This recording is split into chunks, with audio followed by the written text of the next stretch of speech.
Tama nga, parin Lando. Eh bakit yung kapatid mo? Ganyan pa rin ang buhay, pare. Ewan ko ba sa kuya kong yan. Kasi nung araw, yung tatay ko, pinag-aaral yan eh. Pahinto-hinto na pag-aaral. O, kita mo ng buhay ko ngayon. Ginto, alas, baro, magandang damit.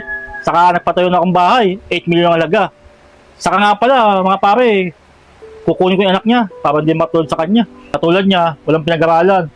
Kita mo nga, hindi niya matususan yung pag-aaral ng mga anak niya. Saka, hindi niya mapakain ng masarap. Saka tinan mo yung trabaho niya, pa extra-extra lang. Eh, kawawa naman yung mga pamangkin ko, matutulad sa kanya.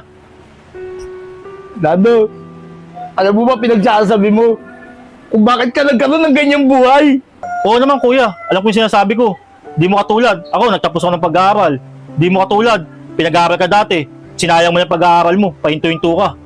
Alam mo ba, Lando, kaya ako minto sa pag-aaral ng dahil sa'yo. Nagsakripisyo ako para makapag-aaral ka dahil sa kahirapan ng buhay natin. Dahil, Lando, dahil alam ko, hindi na tayo kayang tustusan ng mga magulang natin.